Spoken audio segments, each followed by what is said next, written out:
మేఘాల్లో సన్నాయి రాగం మోగింది, మేళాలు తాళాలు వినరండి.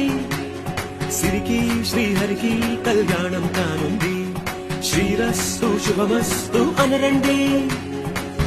అచ్చతలు గంటో పెళ్లికి అర్థం చెప్పారంటూ, మెచ్చదగు ముచ్చట ఇది అని సాక్ష్యం చెబుతామంటూ, జనులంతా జై కొట్టేలా జరిపిస్తామండి.